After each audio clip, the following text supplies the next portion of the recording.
Chapitre 252. Un endroit incroyablement impressionnant. 2. Le royaume de Turian était situé au-delà du royaume de Céron, où Claude avait été. Bien qu'il soit tout aussi petit que Céron, il était connu comme le « pays des chevaliers » en raison de son abondance de chevaliers exceptionnels. Ce n'étaient pas seulement les chevaliers qui étaient remarquables, le peuple du royaume dans son ensemble était fort et tenait les arts martiaux en haute estime. Il y avait une bonne raison à cela. Un nombre énorme de monstres résidaient dans les montagnes de l'ombre, qui s'étendaient à travers le royaume. Tout comme Ferdium avait combattu les sauvages pendant d'innombrables années, le royaume de Turian menait également des guerres sans fin contre les monstres. Cependant, il ne pouvait pas gérer seul le grand nombre de monstres descendant des montagnes. Plus il se battait, plus le royaume dépensait de ressources et de main-d'œuvre. Ainsi, le royaume de Turian élabora un plan alternatif. Tout le monde est libre de venir ici et de chasser des monstres. Nous ne vous demanderons pas votre statut ou votre identité, que vous soyez un criminel, un aventurier ou un mercenaire, cela n'a pas d'importance. Chassez des monstres et vous aurez tous les droits sur les sous-produits. Lorsque le décret royal fut annoncé, des gens de tout le continent affluèrent vers le royaume. Après tout, ils pouvaient faire fortune avec seulement une petite taxe. C'était une stratégie mutuellement bénéfique, le royaume réduisit ses pertes et les étrangers gagnèrent de la richesse. Ainsi, les personnes spécialisées dans la chasse aux monstres dans les « montagnes de l'ombre » furent appelées « chasseurs de monstres ». Maintenant, Guillain prévoyait également de s'y rendre pour chasser des monstres et se procurer des peaux. Claude était d'accord pour dire que l'idée de Guillain était la meilleure marche à suivre. Cependant, avoir un seigneur fréquemment absent de son territoire n'était guère idéal.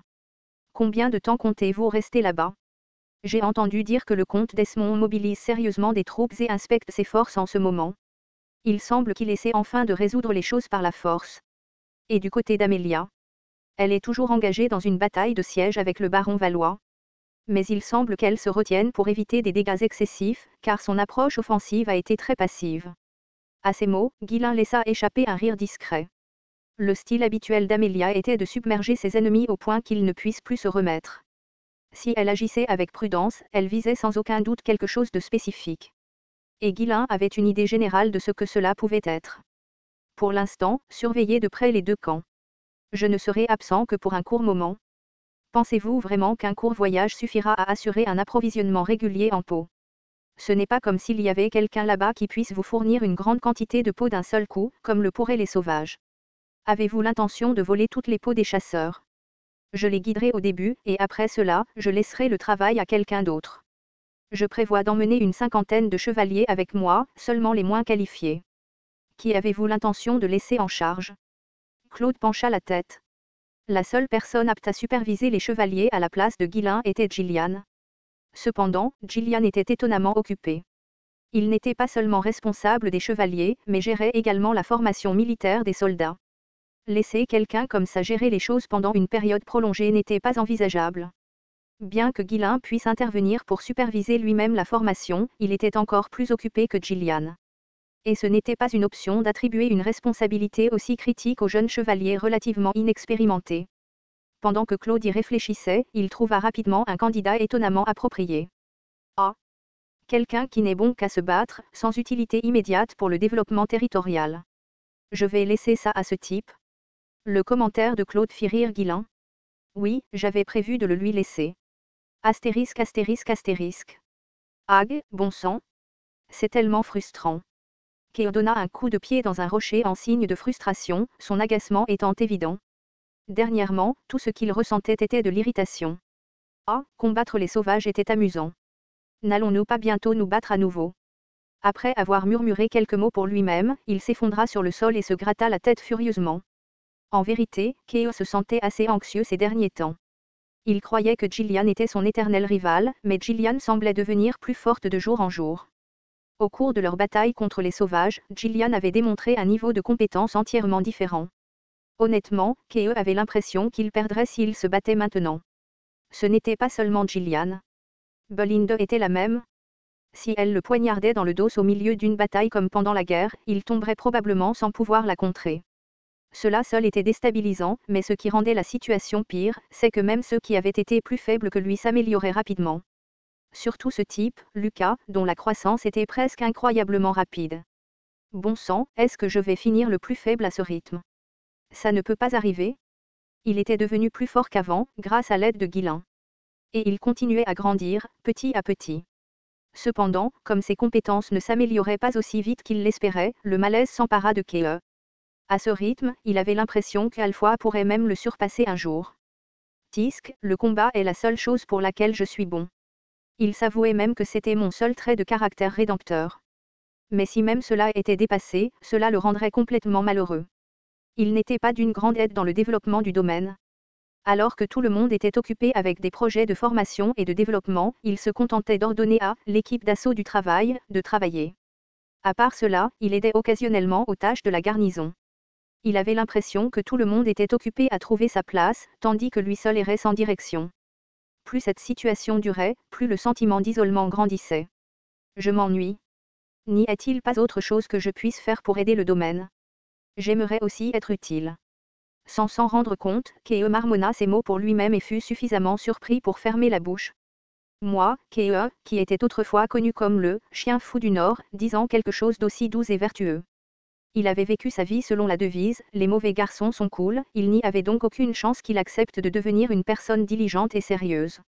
Arg. Oublie ça. Je vais juste aller boire un verre. Je me levai d'un bond et commençai à réprimander les membres de l'équipe d'assaut du travail. Et bougez plus vite. Pourquoi êtes-vous si lent? Surtout vous trois. Vous avez des corps forts, mais pourquoi êtes-vous si dégoûtant à ça? Vous êtes des idiots inutiles. Les trois espions placés par le comte Desmond, qui déplaçait un gros rocher, tentèrent de s'éclipser sans se faire remarquer. Mais il était plus rapide. Kei s'est précipité comme un éclair et a commencé à les frapper tous les trois. Ouek. Ouek. Ouek. Arg.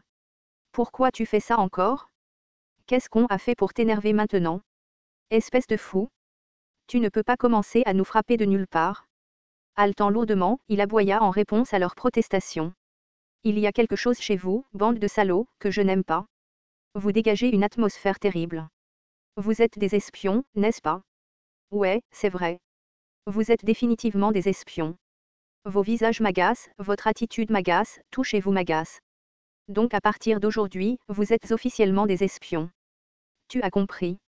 Il ne faisait qu'exprimer ses frustrations et lancer des accusations sans fondement. En entendant son éclat, les trois tressaillirent légèrement, mais continuèrent à nier avec véhémence l'accusation, soulignant à quel point ils étaient traités injustement. Nous ne sommes pas ce genre de personnes. Nous avons vécu honnêtement, en travaillant avec diligence. Fou. C'est vraiment trop. Il fit semblant de ne pas les entendre. Tais-toi. Si je dis que tu l'es, alors tu l'es. Et donc, son irritation ne fit que grandir au fil des jours. La principale raison était la frustration de ne pas pouvoir améliorer ses compétences aussi vite qu'il le souhaitait.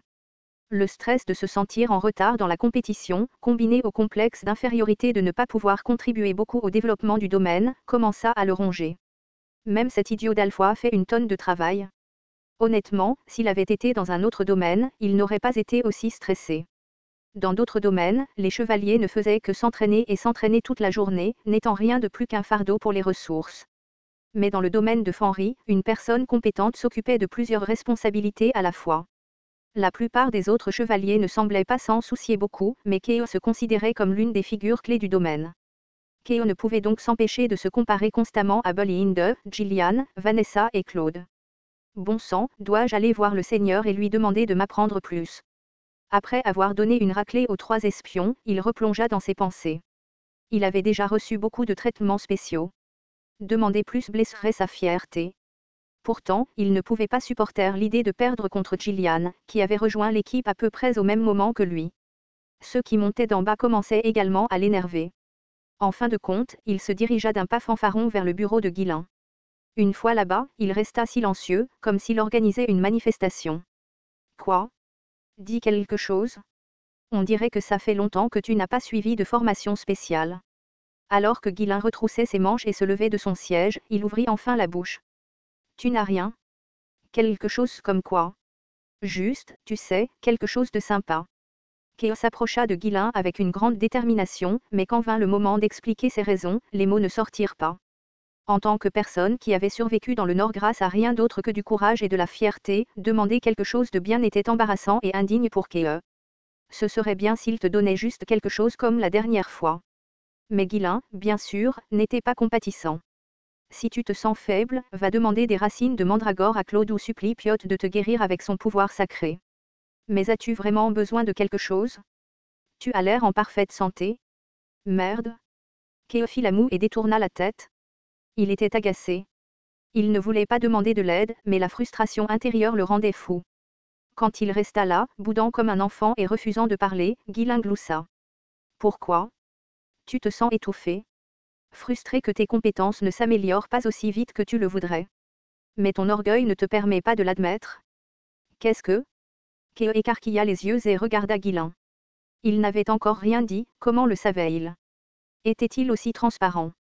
Guilain hocha la tête plusieurs fois avant de continuer. C'est un sentiment commun. Je le sais parce que j'ai vécu ça. À ton âge, qu'est-ce que tu as pu traverser?